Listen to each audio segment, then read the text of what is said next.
As I mentioned last time, we have to catch up with the story. So today we are finishing Penacony. We have only two bosses left, Aventurine and Sunday. I wanna mention something. Aventurine was filmed months ago when he was released as a boss. Just don't ask why I didn't make it as a video back then. And that's the reason why Jiao isn't with Acheron. And Sunday was a bit more recent. Another note, we were level 65 for too long, so I decided before we go fight Sunday we should do the last Ascension domain, which means we reached the max Trailblazer and Equilibrium levels. That was the Acheron team at the time before we kicked Weld for Jiao.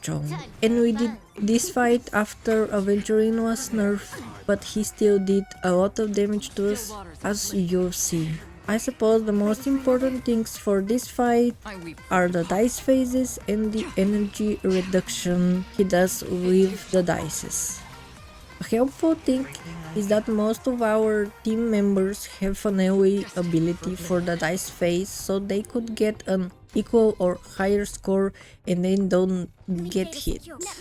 Not that's necessary, you still can pass that with a single target unit like Silverwolf, who has done this multiple times during our attempts. Do you see what I did here?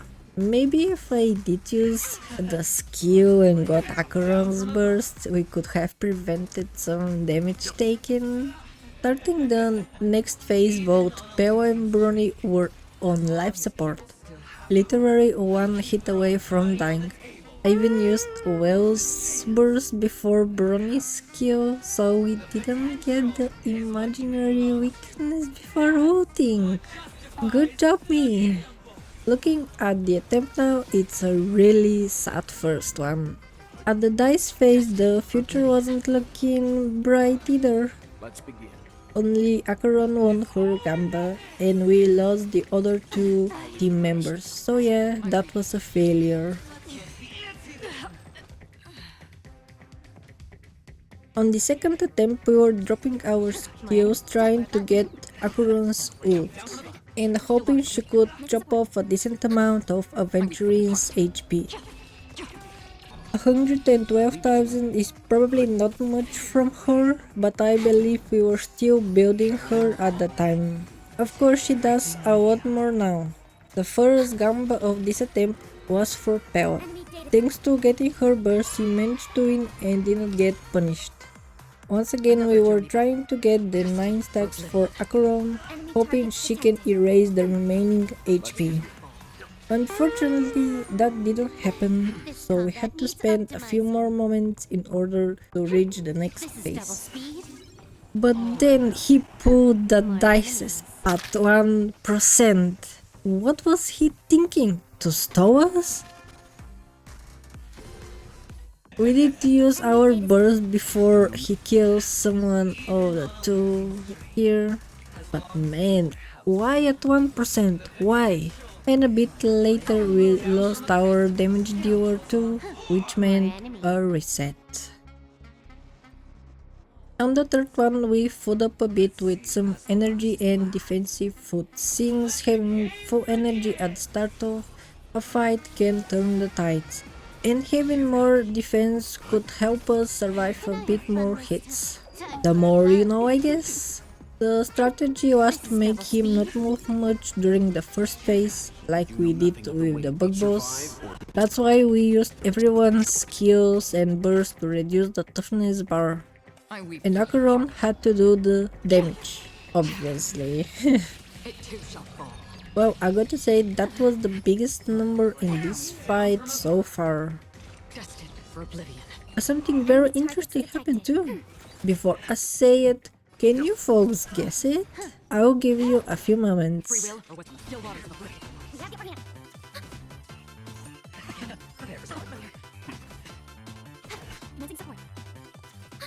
The answer is, there was no dice phase. If you guessed it correctly, congrats, you get one imaginary star from me. I guess that phase isn't even mandatory. Of course, that doesn't mean we skipped it in the other half. As expected, Acheron won her gambit. Weld lost his, Bronis was a draw, and Peos was a success too, which led to Weld being on life support. And now we know not to let Grandpa Weld to gamble. He can't. He will lose it all. You better go to sleep, Grandpa. You don't have it in you. You are not a gambler. This move over here almost sent us to the other side. Get it? Like the White Knight song? Send me to the other side, other side. Anyways, getting Acheron's ult was essential to us at this moment if we want to defeat him before he moves. Surprisingly, first kill did a decent amount of damage, which closed the gap to the victory. And at this moment, it was a Jover for my boy Aventurine. We successfully sent him to the other side where he so desired to go. Ladies and gentlemen, it's another boss added to our victory list. Congratulations everyone! Next on the list is Mr. Chicken Wing Boy himself. I won't be commenting on the story again, so let's just skip to the part where we enter the Grand Theater.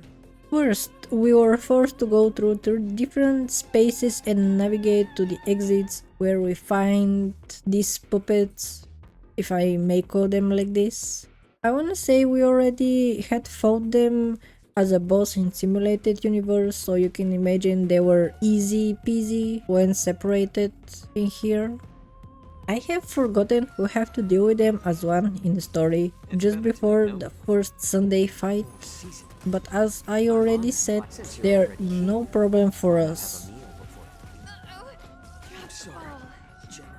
I decided to use the Gutao.tip just because I think Acheron would have been too easy. And the first fight is more of a tutorial than anything, by which I mean it was too easy. So let's move on to the real fight. As every battle as this, the game forces us to use a specific character whose death usually ends the run. And in this case, it's the Harmony Trailblazer. By the way, when I said usually, this one is a bit different. Just because even if the MC get a little hit, they die last.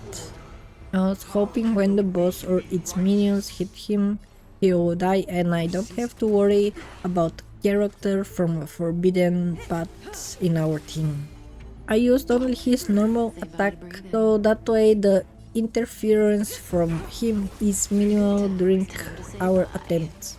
And yes, I said attempts, because we didn't do it on the first one, even though we made it to the second phase. Barely. The next 3 attempts went almost the same way, so here's a summary. I was focused on breaking the minions because first, there are too many, and their attacks lower our heroes' HPs, and I think that way we interrupt some kind of attack from Sunday. I know during the fight you can get a shield, but I forgot how you can do that. So we were with no shield most of the time. Or even when we did have it, the minions just deleted it too fast. And also that one attack was destroyed us. For the next try, I decided it's time to food up a bit with defense and break effect foods. But I forgot to fill up the ults, because with them potentially you can stun the minions a bit by breaking them. Regardless, I gave it a go. I was curious how far we can get. We did manage to break all the minions, and now our efforts went into dealing with the legless Mechaday. But unfortunately he did this big attack which took a lot of HP from our mom Kafka. Our situation wasn't looking bright, especially if you said she won't survive the big attack at the start of the next phase. Because yes, you're right. Despite this, I decided to continue the run, and yes, the end result was the deaths of our characters. I don't know why I chose an attack foot over the break effect one. but I did. And of course we still ate the defensive one. But this time I didn't forget about the ultimates. We started with Zhao Zhou and Gwen's burst, trying to break the minions and the bossy Sunday. By that, Kafka's one could do a little more damage when she explodes the dots. She did take a decent amount of his HP, and our attention was reserved for the main body. Flashback. Focus on destroying the phantom flowers. I'll go for the body.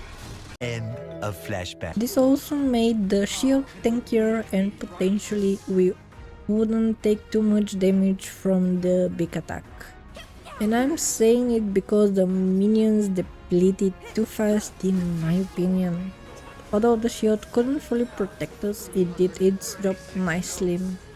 Our three characters were just a bit scratched. At this point we were close to getting our burst, and if the stars aligned, we could do the same thing we did in the first phase. For some reason, when this attack started, I thought we were cooked. It was Joe where he will leave us on life support and we'll have to retry. But apparently, we got healed when Robin showed up, so that was a relief. And also we got 2 energy too. So getting to the last phase was within our grasp. And we kept the ladies burst for later since as well no reason to waste them now. And yes, we did immediately use them at the start of third phase. Technically, the only thing to do here is breaking his shields in order to stack up ours and survive the huge nuke when he touches Anna's hand. I was wondering if we should use the train to traumatize him, but everyone playing the story came, so why we couldn't, right? Even his sister did. But anyways, we continued to do what we were doing, and then the huge nuke happened. I was watching it unfolding and hoping we would survive. And we indeed survived. The shield was big enough and our team members got just a little hurt, for the most part.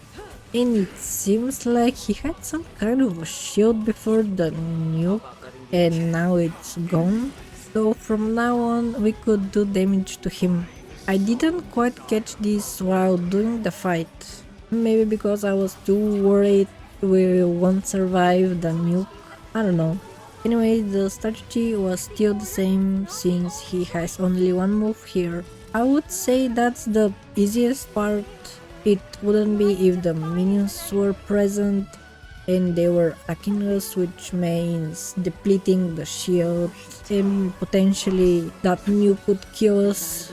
For the record, I decided not to use the train again and let our heroes do the deed. The final hit was given to our lovely, beautiful, fantastic, talented mom Kafka. And that's how Sunday was awoken from his delusional dream. Well, someday we all have to wake up from our dreams and move on. Hope Sunday does it too. But anyways folks, this makes another boss enemy defeated by our lovely Nihility cast. I guess this is a bit of a short one, but we can say now we finished Penacony. I know there's an epilogue with ship and whatever's the new Sunday and Union quest, but I'm wishing you a great rest of your day. Thank you for watching, and until next time, bye!